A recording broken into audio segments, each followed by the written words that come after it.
Jake Torres moved through life like a chess player, always 3 steps ahead. At 38, he'd built a reputation as one of Miami's sharpest security consultants, the kind of guy who could walk into a corporate crisis and walk out with a signed NDA and a check.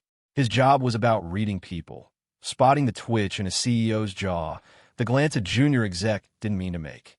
It kept him sharp, grounded, and paid for the life he and his wife, Sophia, had built over their 10-year marriage. They weren't flashy, but they were solid. Or so he thought. That Friday night, Jake decided to surprise Sophia. She'd been burning the candle at both ends, planning a client appreciation gala for her marketing agency. For weeks, he'd overheard her on calls, hashing out details about sponsor banners and catering menus. She was stressed, snappy in a way she hadn't been before, and Jake figured a small gesture might lift her spirits. He grabbed a bouquet of roses from a corner florist, nothing over the top, just her favorite. His plan was simple. Show up early, hand her the flowers, wish her luck, and slip out before the suits started schmoozing. No drama, just support. He parked in the garage beneath the sleek downtown Miami office tower, where Sophia's agency held court. The elevator hummed as it climbed to the 7th floor, the faint glow of the buttons casting shadows. Jake adjusted his grip on the roses, the cellophane crinkling under his fingers. He caught his reflection in the polished steel doors. Neat, steady, a guy who still looked like he could handle himself. The elevator chimed, and the doors slid open with a soft hiss. Across the hall, another elevator opened at the same moment. Sophia stepped out, but she wasn't alone. Diego Martinez, her colleague, was right beside her. Jake froze. It wasn't just that they were together. Sophia had mentioned Diego plenty, her work husband, the guy who ran client accounts with a polished smile. They traveled for pitches, shared late-night strategy calls. Jake had never blinked at it. Diego was married, too, and Sophia always played it off as professional camaraderie. But this wasn't that. Diego's hand rested on the small of Sophia's back. Not a casual brush, but a deliberate touch, the kind that carried weight. Sophia's posture stiffened for a split second, a flinch so subtle Jake might have missed it if he hadn't spent years training to notice. Then she saw him. Her eyes widened, and her lips curved into a smile that came too fast, too bright. Jake! Her voice was high, almost breathless. What are you doing here? She stepped toward him, heels clicking on the tile, closing the gap as if she could outrun the moment. Diego's hand dropped, and he offered a nod, his smile tight, eyes avoiding Jake's. Just walked her up from the garage, Diego said, voice smooth but clipped. Sophia had a ton of stuff to carry. Jake's gaze flicked to Sophia's hands. No documents, no laptop, just a small clutch purse. Her explanation tumbled out next. You know how messy my trunk is, files everywhere. Diego was just helping. She laughed, but it sounded like static, sharp, and unsteady. Jake handed her the roses. Thought I'd wish you luck in person, he said, keeping his tone even. Her fingers brushed his as she took the bouquet, and she leaned in to kiss his cheek. Her warmth was familiar, but there was a scent he didn't know, something heavy, richer than her usual citrus perfume. It clung to her, foreign and deliberate. Thank you, she said, her eyes darting to Diego, then back to Jake. This is so sweet. Diego mumbled something about checking on the caterers and slipped down the hall, his steps quick, like he couldn't get away fast enough. Sophia's shoulders relaxed, but her smile stayed locked in place, a shield she wasn't ready to drop. I'm proud of you, Jake said, the words automatic. You've been killing it. Didn't want to miss seeing you shine. He meant it, or at least he had when he'd walked into the building. Now, the words felt like they belonged to someone else. You always know what I need, Sophia said softly, touching his arm. Her fingers lingered, but her eyes didn't. She glanced down the hall, where Diego had vanished. I should get in there. Big night. Jake nodded. I'll let you do your thing. Just wanted to drop by. He stepped back into the elevator, the roses scent mixing with that unfamiliar perfume. As the doors closed, he watched Sophia turn toward the event hall, her silhouette sharp against the bright lights. The elevator descended. 6th floor, 5th, 4th, and the silence pressed in. His heart didn't race. It should have, maybe, but instead, there was a hollow ache like a gear had slipped in a machine he'd thought was running smoothly. By the time he reached the lobby, Jake's mind was already working. He'd spent a decade analyzing threats, piecing together patterns from half-truths and body language. That moment in the hall wasn't just a moment. It was a signal. Sophia's flinch, Diego's hand, the clutch purse when she claimed to carry files. It didn't add up. He thought back to the past few months. Her late nights, her phone always on silent, the way she'd stopped sharing the small details of her day. She used to tell him about her clients, their quirks, the campaigns that kept her up late with excitement. Now it was just NDA stuff or works crazy. Vague. Evasive. Jake walked to his car, the rose's cellophane still crumpled in his memory. He sat behind the wheel, engine off, staring at the concrete wall of the garage. He wasn't angry. Not yet. Anger was too loud, too messy. What he felt was sharper, colder. It was the clarity of a man who'd just seen a crack in the foundation of his life. He didn't know the full story, but he knew enough to start asking questions. And Jake Torres was very good at finding answers. Jake Torres didn't sleep that night. The image of Diego's hand on Sophia's back looped in his mind, a glitch he couldn't dismiss. By 3 a.m., he was in his home office, a small room with a desk and a locked filing cabinet, staring at his laptop. He wasn't a man to jump to conclusions. His career in security consulting demanded precision, not panic, but the pieces weren't aligning. Sophia's quick smile, her empty hands, the heavy perfume that wasn't hers. Jake had built a life trusting his instincts, and now they were screaming, "Pay attention." He started small, checking their joint bank account. Sophia handled most of their shared expenses, but Jake had always kept an eye on the numbers. A few clicks revealed a charge from 2 weeks ago, a boutique hotel in Orlando, booked during Sophia's conference. The problem? Her agency's event was at a convention center across town, and the company always covered those stays. This charge was personal, under her name, and dated the same night she'd texted him about working late. His jaw tightened, but he kept moving. Next, he pulled up the GPS history on their shared car.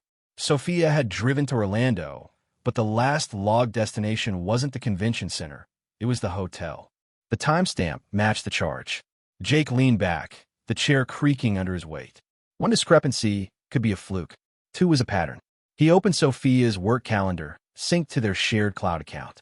She'd marked the Orlando trip as a 2-day conference with Diego's team, but the itinerary was vague, no client names or session details. That wasn't like her. Sophia was meticulous, the kind of person who color-coded her notes. This was sloppy, deliberate. By dawn, Jake was cross-referencing her recent trips. A strategy dinner in Fort Lauderdale, a client pitch in Tampa, each tied to a late-night return and a vague excuse. He found another charge, this one for a high-end restaurant in Fort Lauderdale, booked for 2. The receipt, buried in their shared email, listed a wine pairing Sophia didn't drink. She hated Merlot. Diego, Jake remembered from a company happy hour, did not. When Sophia came downstairs at 7 a.m., Jake was already sipping coffee, his laptop closed. She moved through the kitchen, pouring herself a protein shake, her phone tucked in her pocket. "You're up early," she said, her tone light but guarded. She didn't look at him, focusing instead on the blender. "Couldn't sleep," Jake said, keeping his voice neutral. "Big day." She nodded, sipping her shake. "Just meetings. The usual." Her phone buzzed, and she glanced at it, her thumbs swiping the screen to silence it. Jake noticed the motion, the way her fingers tightened briefly. "Gotta run," she said, grabbing her keys. "Love you." "Love you too," Jake replied, the words mechanical. As the door clicked shut, he opened his laptop again. The phone was new. 6 months ago, Sophia had been an open book. Her phone would buzz, and she'd ask him to read her texts if she was busy. Now it was always face down, always on silent. He didn't have her passcode anymore, but he didn't need it. Their shared iCloud account gave him access to her backups. He hesitated, his cursor hovering over the login. This wasn't who he wanted to be, a husband playing detective, but the alternative was ignoring the truth. The backup revealed a text thread with Diego, buried in a folder labeled work.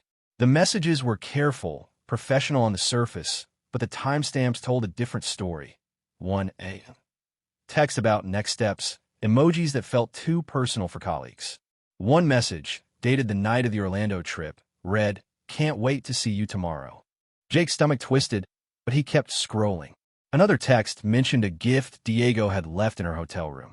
No details, but the implication was clear. Jake closed the laptop and stood, pacing the room. He wasn't ready to confront her. Not yet. Confrontation without evidence was just noise, and Jake didn't deal in noise. He needed proof, something undeniable. He called a friend, Marcus, a former colleague who now worked in corporate investigations. Over a quick coffee at a diner near Miami Beach, Jake kept it vague.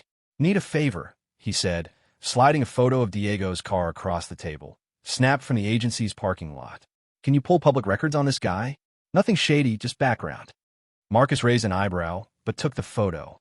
"Diego Martinez? He's with Sophia's agency, right? What's this about?" "Clarity," Jake said, his voice flat. Marcus nodded, no further questions. By noon, he texted Jake a summary. Diego was married, no kids, but his LinkedIn showed frequent travel with Sophia's team. A public expense report from their agency, buried in an online audit, listed Diego and Sophia as co-leads on multiple out-of-state pitches.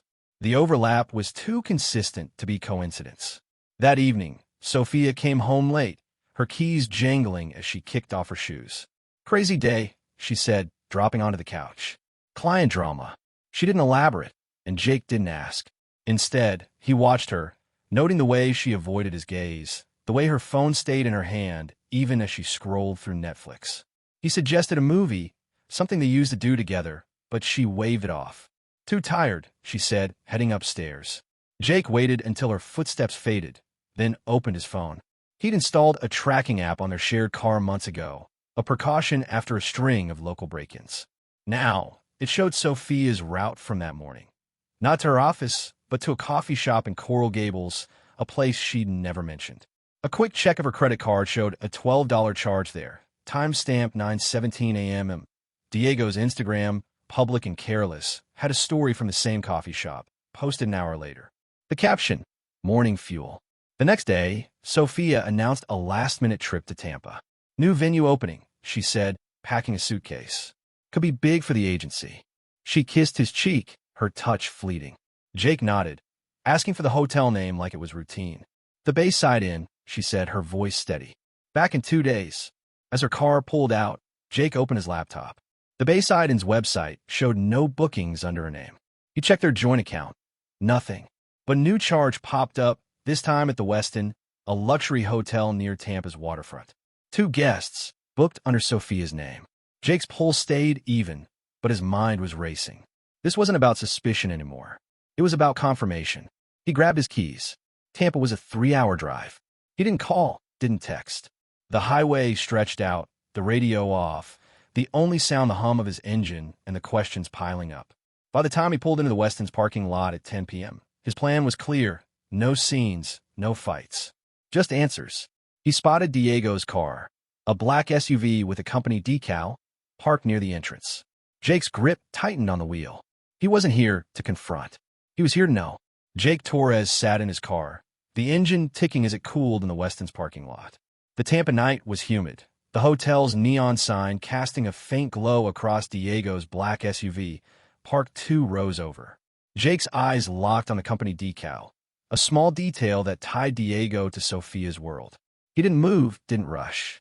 His years as a security consultant had taught him that action without strategy was just chaos. And Jake was done with chaos.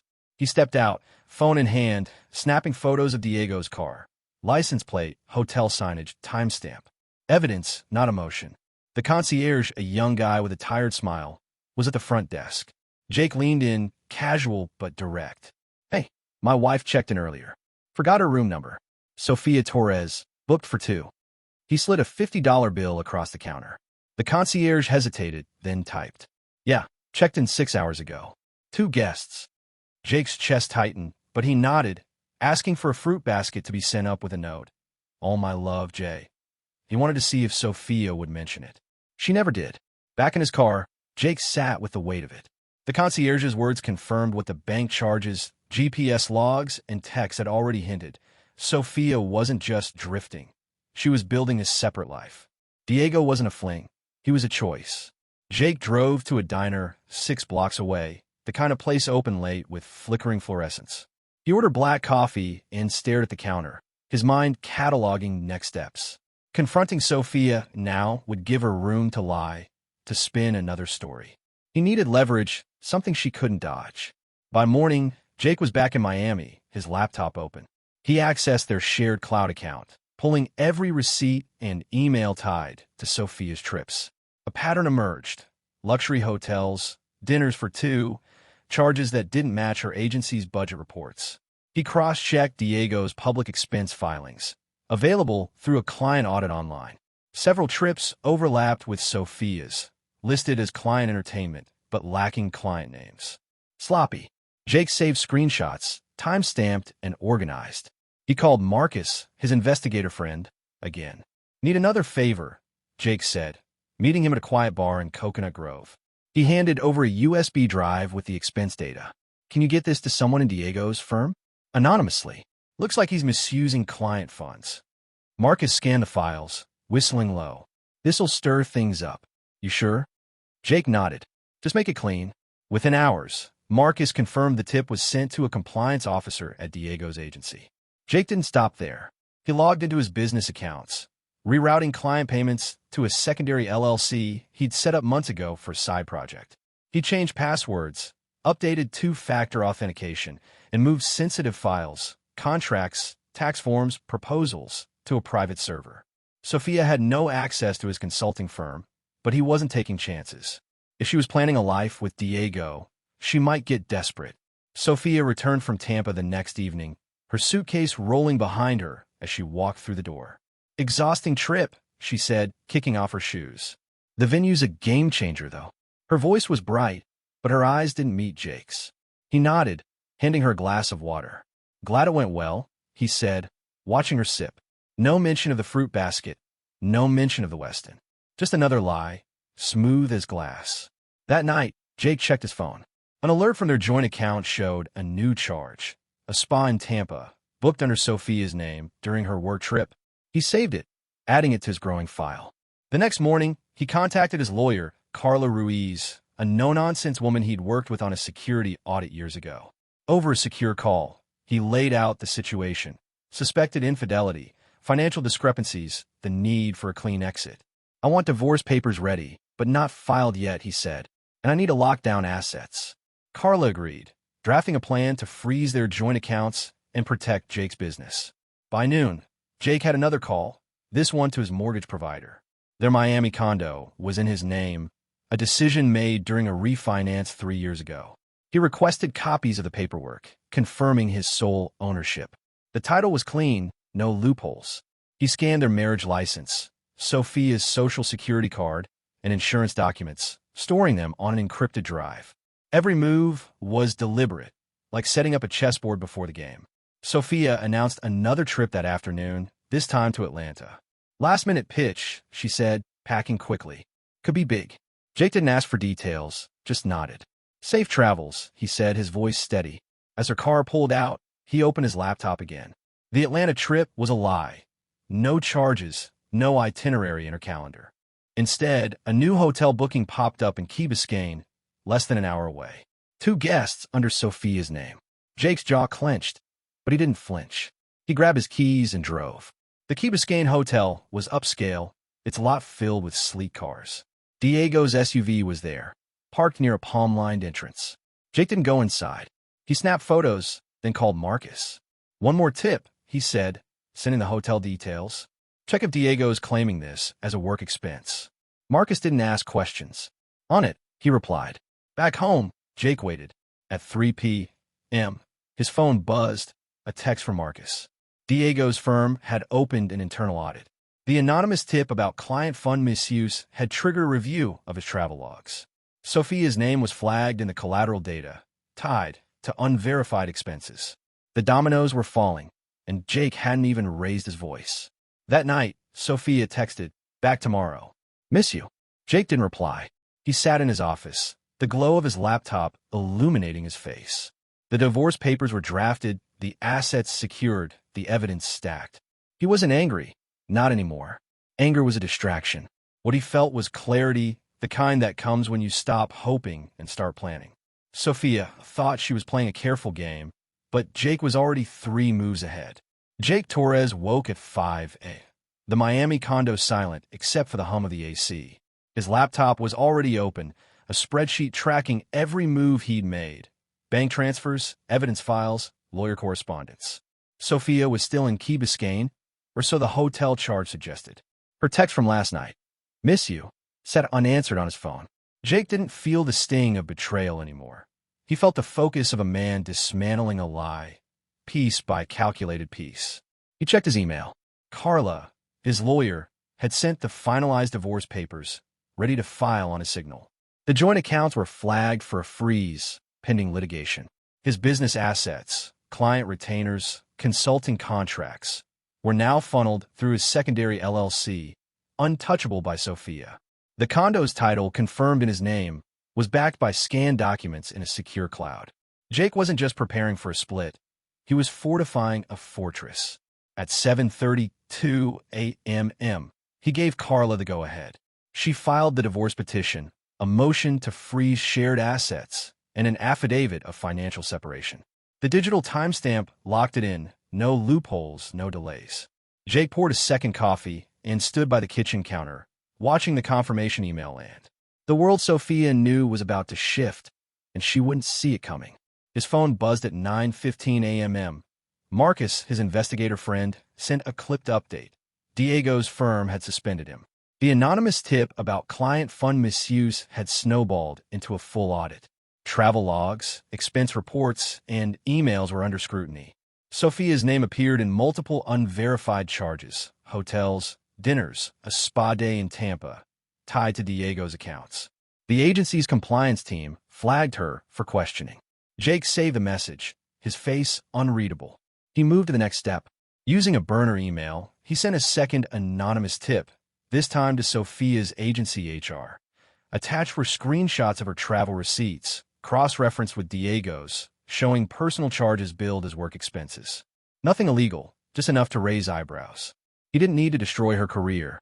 He needed her to face consequences. The email was untraceable, sent through a VPN. Jake wasn't playing dirty. He was playing smart. By noon, he changed the condo's locks.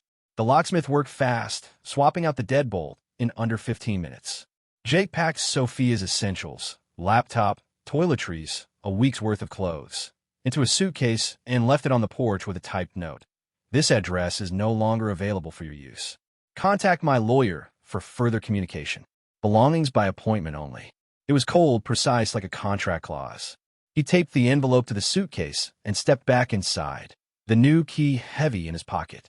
Sophia's agency called her in at 2 p.m., according to a text Jake intercepted from her synced iCloud. Urgent HR meeting. Travel audit.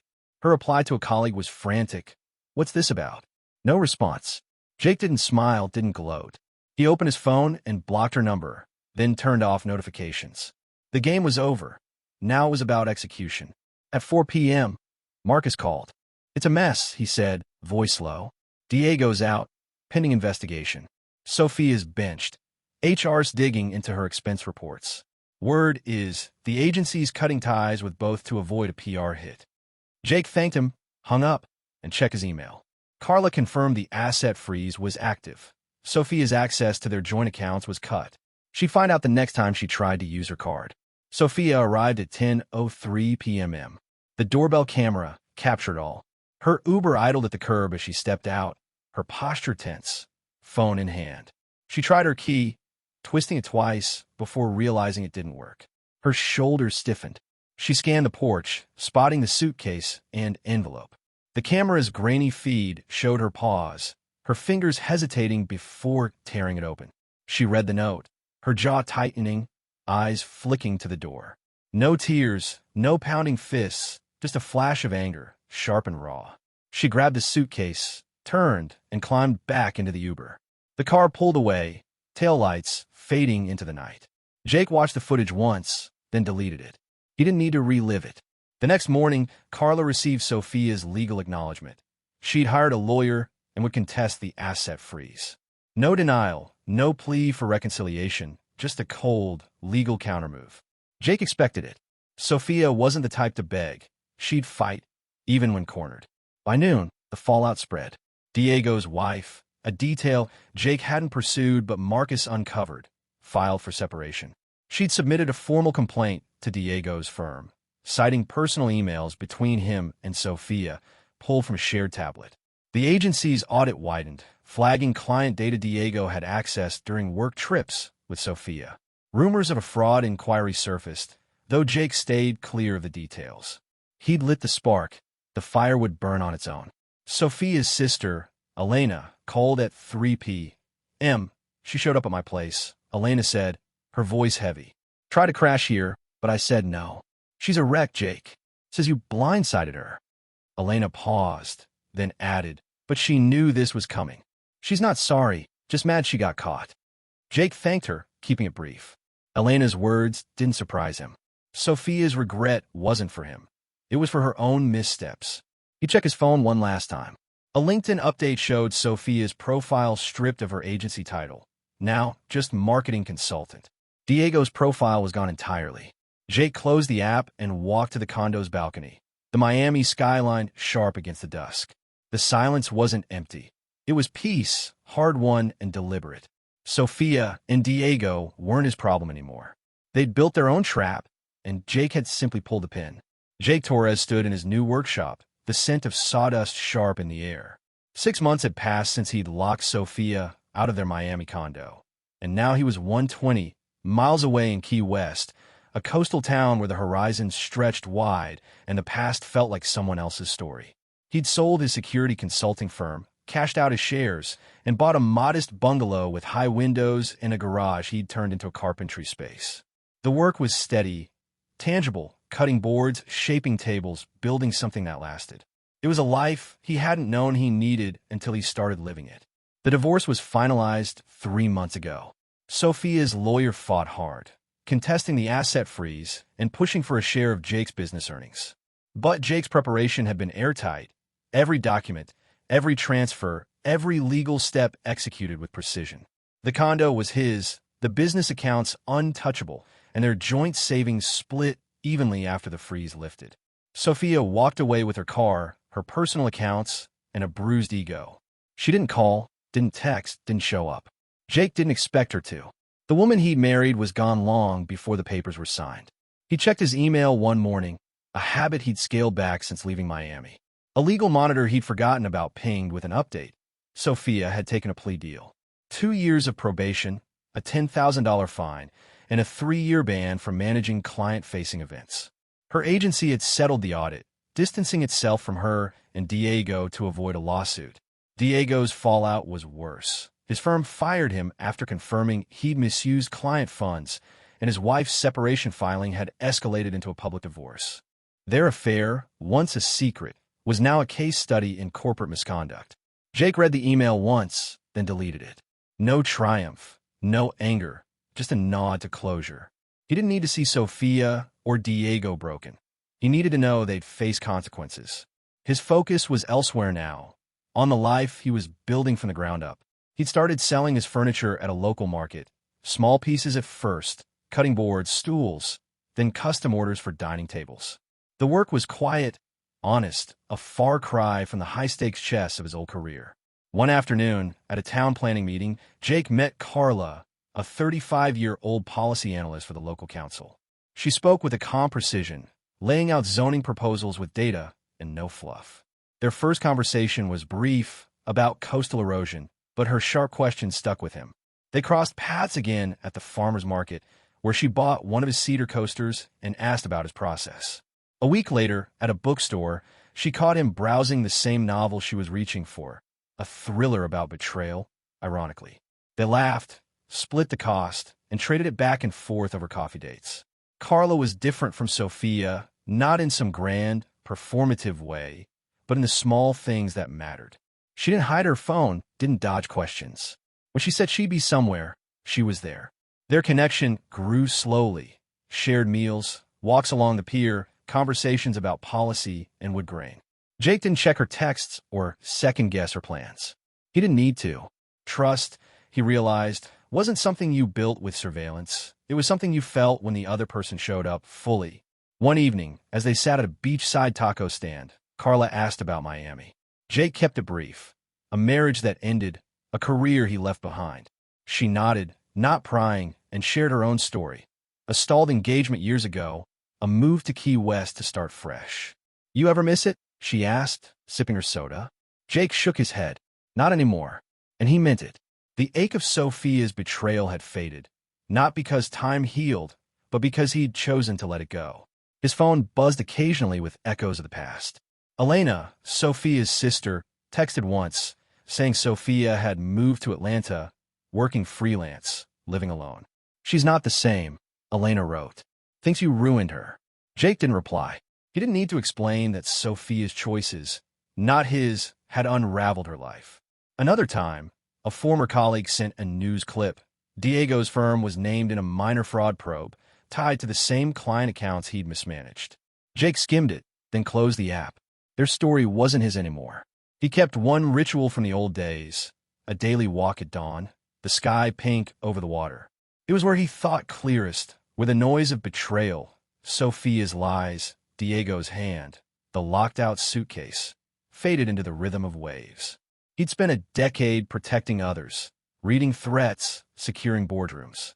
Now he protected his own peace, and he was better at it than he'd ever been at spotting a liar. One morning, as he sanded a walnut table in his workshop, Carla stopped by with coffee. Got a new order, she said, handing him a flyer for a local craft fair. They want your stuff front and center. Jake grinned, setting down his sander. Guess I'd better finish this then. She stayed, helping him measure a plank, their hands brushing as they worked.